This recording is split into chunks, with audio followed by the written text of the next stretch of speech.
Welcome to About the Winelands. In this show, we will be chatting to leaders, influencers, wine producers, restaurants, and other role players. Tune in every week for our latest episode. You will find us on YouTube, Facebook, Instagram TV, Spotify, Apple Podcast, and Google Podcast.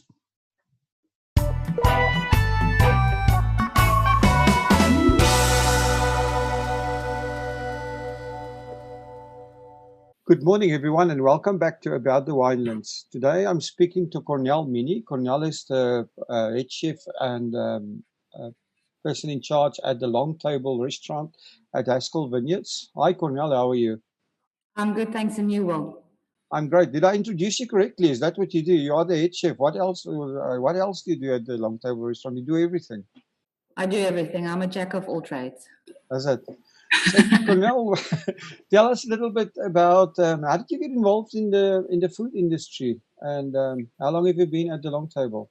Well, I actually started studying sports science at Stellenbosch University, and I met a friend who studied hospitality, and I oddly enough went to more classes there than my actual classes. And I decided then maybe to go and try the whole cooking thing and see what it's all about. And I started at Silwood Kitchens in Rondebosch. And then 2006, I did my in-house training at Terroir Restaurant. And that, I think, is where my love for food and wine together started. And at Longtable, I've been now 2 years, yeah. Okay, so how long were you at Terroir Restaurant? It was just a year. Then I moved to Scotland for 3 years. Oh my word, you're in Scotland. I think it was the smallest town ever, Peebles. Peebles, I've never heard of this. Close to. It's about 30 minutes from Edinburgh.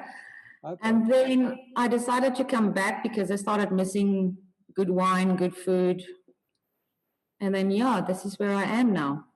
How did you find the food and stuff like that in Scotland? They deep fry everything. There was one shop that I saw that actually did a deep fried Mars bar, and that was the weirdest thing ever for me. But I suppose because of all the beer you're drinking, you need something to line the stomach with.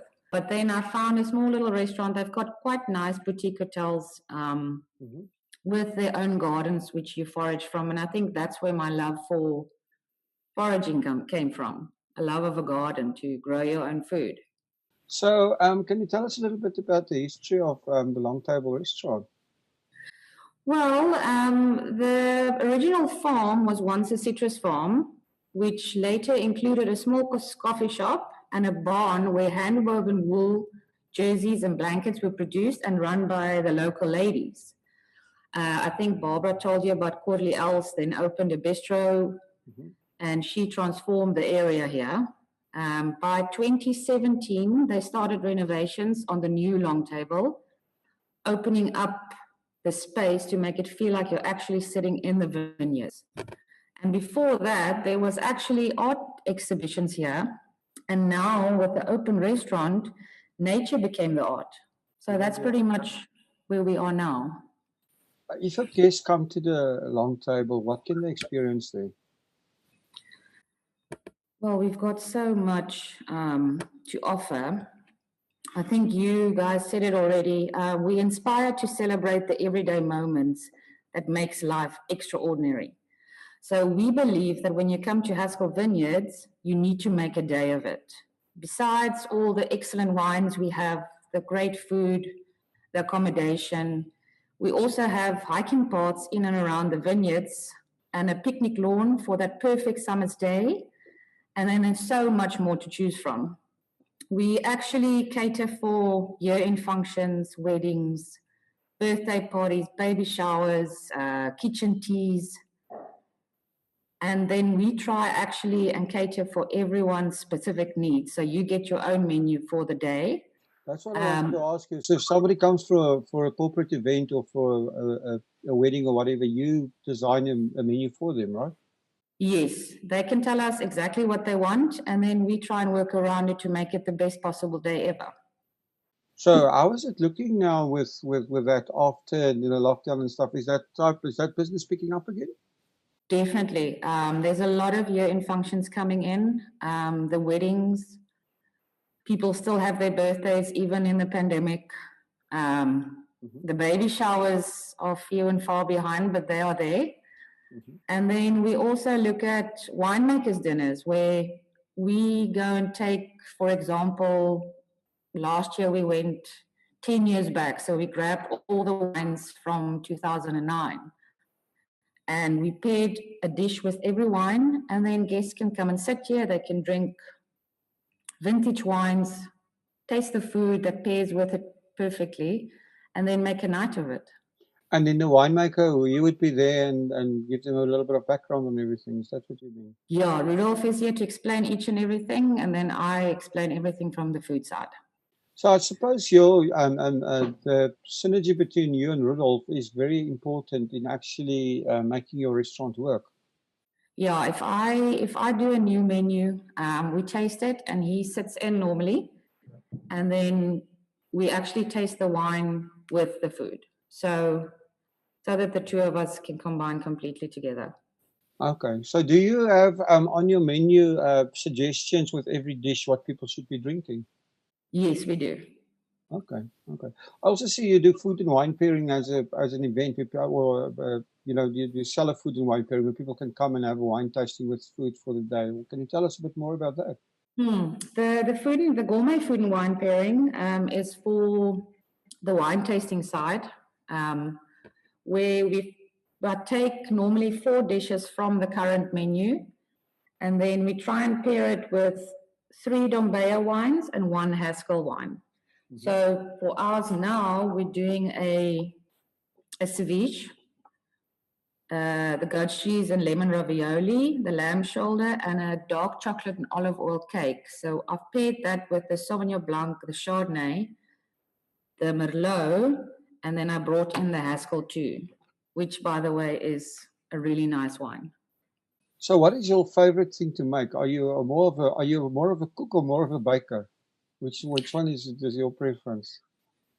I'm more of a cook. I don't have the patience to bake. Okay. And and I hate measuring stuff. So cooking for me is a lot easier. You can add a little bit here, add a little bit there, taste it. No, it needs something. But baking, yeah, I just don't have the patience for it. So But that's why I have staff who can do it. well, that helps, right? Yeah. I think that's a secret in any business or any venture. Yes. You have people that can do everything is obviously the ultimate. You can just manage it and make sure that all the quality is right. But I suppose it doesn't really work that way in a restaurant. You still have to be hands-on. Yes, definitely. The restaurant. I remember with my talk with Barbara, the restaurant actually is quite a big place where wines are sold. It's a big. Tell us a bit more of the wines that it's selling at the restaurant. At the restaurant, at the moment we are selling our own wine that we produce on the farm, which is the Dombea and the Haskell range. And then we also try and support small entrepreneurs like Carstens from Miglia Arena Wine. Okay. So we've got 3 of his wines here as well. He does a Chenin Blanc, a Grenache, and Equilibrium, which is it's a blend. Okay. So it's a little bit more different than what we do, but we like to support everyone. Just something I wanted to know about your weddings is if somebody has a wedding or event there, are they obliged to buy your wines or can they bring their own? How does that work? We would obviously like them to rather drink our wines because we don't make our own MCC. We normally tell the guests that they can bring in their own MCC, but yeah, I think rather, stick to drinking our wines. Then you'll appreciate the beauty a little bit more. You've got a beautiful setting there right at the end of that road. Yeah, it's just wonderful. You also have this breakfast special you're doing at the moment. Can you tell us a little bit more about that? Yeah, well, we decided to bring breakfast in. It's only 5 items, so it's not your normal large menu that you would find at other places. I decided to go try and please everyone. So we've got a health breakfast, which is obviously your granola, yogurt, fruits that are on season, nuts and honey. And then one of the chefs here makes a mean mealie pop. So we put that on with roasted nuts and honey. That's interesting. Then we've got your basics. Everyone requested an eggs Benedict, but we serve it with a bacon jam that we make ourselves and a truffle hollandaise. Then the avocado and hummus toast. We top it with a little bit of dukkha, a soft-boiled egg. I mean, how can you go wrong with that? Mm-hmm. And then we actually do a bread basket as well, which is 3 or 4 different types of bread with some butter. There's jam, there's honey, there's cheese, and you can create your own breakfast from there. Well, I saw your breakfast is from Wednesdays. Are you guys closed on Mondays and Tuesdays?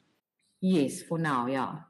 Okay, not. Oh, so this is not regular. Is this for this season something different, or how does it usually work? Normally, we in season time we are open from Tuesdays to Sundays, but for now we're still keeping it closed for Mondays and Tuesdays, and only opening up from Wednesdays. I also saw that you're launching new summer menus soon. Can you share a little bit about that, or is it just? Yeah, we started last week. Oh, so it's already open. It's already on the go. Yeah. So we've done the teething, and hopefully from next week on it's just going to go better. But this time we decided, because of the pandemic and you can't really leave the country, we decided to bring the world to you.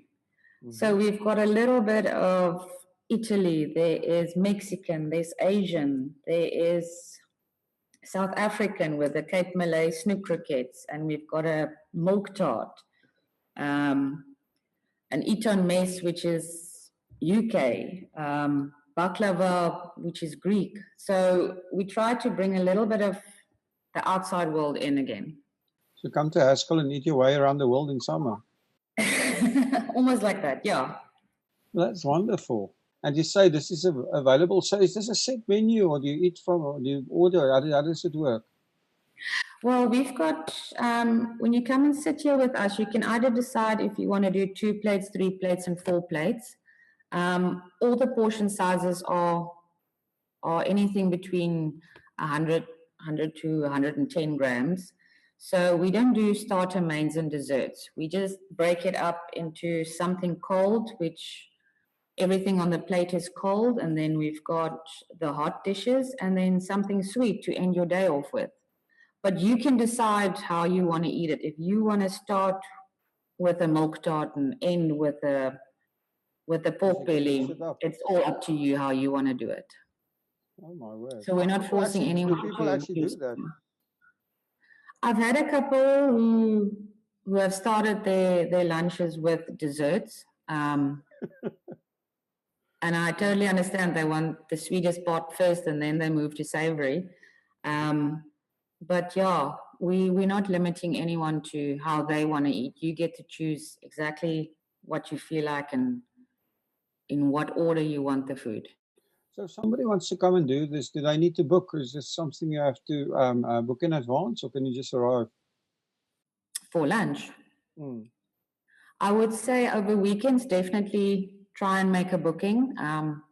It does get rather busy on Saturdays and Sundays, but during the week, you're more than welcome to just pop in and come and say hi and have a meal and drink a glass of wine. That sounds fantastic. The coronavirus, you've mentioned it a little bit, Cornelle, and it's changed a lot of things for everyone. What are you doing at Longtable that's different? Are you having any new plans or anything different going on? Well, on the wine side, we have joined forces with Susan Stanley's, where if you came to visit us and you are from anywhere in South Africa and you enjoyed the wine or whatever you experienced here, you can get in contact with them and they'll order directly. Well, you can place your order directly with them. And then our online shop is up to date. At Longtable, yeah, we're following all the protocols that was given to us. We wear masks, there's sanitizer. We sanitize the table as soon as you leave. We sanitize the menus. So yeah, I think everyone is doing their bit to keep everyone as safe as possible. So, are you involved with the deli as well, or just with the restaurant? The daily as well, yeah. Okay, so the picnics and everything, that's all part of your thing. So I assume that's mostly over weekends that people actually come for that, right? Yeah, but you're also more than welcome to come from Wednesdays to Sundays. Okay, so people can come here at any time. The picnics, we do ask that they maybe book a day in advance, just for the kitchen to get all the stuff ready. Okay, okay. Cornelle, what is the most important thing that you've learned from your journey in the restaurant and food business and wine business, of course? I think for me, it's to keep your carbon footprint as small as possible. Support the locals and just keep it simple. Don't go overboard. We use at the moment Genesis Farm, which is here in Rathby. They're about a kilometer or two away from us. They supply us with most of our fresh stuff, our eggs, chickens, everything like that. And then I've got Abelobi, which is our fish guys, our fishermen, where you directly order from the fishermen what they caught that day, and the money goes straight to them. So we are supporting that area now as well. That's very interesting. I suppose your international tourists, although there are not many of them at the moment, do they ask about this, about your carbon footprint and stuff like that? This is something people would ask about.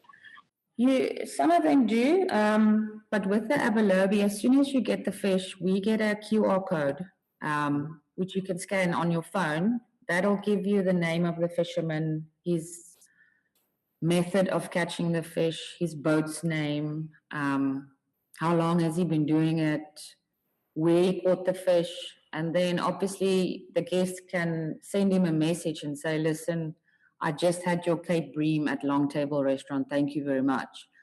So yeah, that is what they are doing. That's wonderful. Which would be awesome if all suppliers could start doing that. So, talking about back to the Corona and your season this year. I mean, it seems to me, I'm just looking from the outside as if there's going to be very few international tourists, although there's quite a few people say they still have bookings and stuff like that. But the way lockdowns and stuff are happening in Europe, it seems that basically we're going to have to focus on the local market. Is that right? Yeah, no, that's definitely. And I can honestly say that from what I've seen is the locals do support, and we actually appreciate each and every person that puts their, if I can say like that, their bums in our seats. So people from the local people that actually come and visit you whenever they have a chance. That's excellent to hear that. What about people from other provinces? Are people, do you feel like people are actually coming to Cape Town or planning to come to Cape Town maybe over Christmas this year? I hope they do. Yeah, well, we need them too, right? We need them. Why would you want to stay in Johannesburg if you can be in the Winelands? So well spoken. I mean, if anybody's listening to this, if you haven't booked your Christmas holiday yet, phone Cornelle and make sure you either stay at Haskell or somewhere very close. Yeah, no, I think we are hoping, well, I'm sure that the other provinces will be driving this. So I don't think they want to be stuck where they are. And I mean, we need the support. Do you have an idea yet of what's going to happen over December, January, February next year in terms of international tourism? Do you guys get any input from anywhere that would give you an idea? Well, I think it's hard to say now that everyone else on that side is going back into lockdown. So a lot of those bookings have been cancelled by the guests themselves. But hopefully, hopefully by January, we're all up and running again. I think we're all waiting, just patiently waiting for some good news. Yeah, that's something that's out of our control. So, Cornelle, I ask everyone in the Winelands need to give us a wine quote. Do you have one? There's two that I live by. Okay, cool. And Robert Fripp is the one. He says, music is the wine that fills the cup of silence. And then I also read somewhere someone saying that wine to me is passion. It's family and friends. It's warmth and heart and generosity of spirit. Wine is art, it is culture. It is the essence of civilization and the art of living. So yeah, that's what I believe. I'm going to get that one in writing from you. I like that. I'll share it. Cornelle, if somebody is sitting and listening and they want to come to the to Haskell or the Longtable, or they want to book their wedding or a corporate event, how do they get hold of you guys? The easiest would be to send an email to longtable@haskellvineyards.co.za. Okay. And Janice, the restaurant manager, will ask all the necessary questions to make that day the perfect day. Okay, so that is for any corporate events, or for wedding, or for birthday, for everything. Yes. Okay, that's awesome. And also, I suppose all of these things are on your website as well, right? Yes, no, definitely. You've also got the email address there, info@haskellvineyards.co.za, and then Barbara@haskellvineyards.co.za. Okay, that's fantastic. Cornelle, it's been a pleasure talking to you. Thank you very much. Thank you for spending your time. I know you've been busy, but people are always interested to hear all of what's happening and stuff like that. So we appreciate that you're taking the time to do this. Perfect. Thank you very much. Thank you for supporting our show. If you would like to get more exposure for your business, please have a look at our sponsorship options. Thanks again for supporting About the Winelands. Please follow us on YouTube and on our social media channels. All details and links are in the description.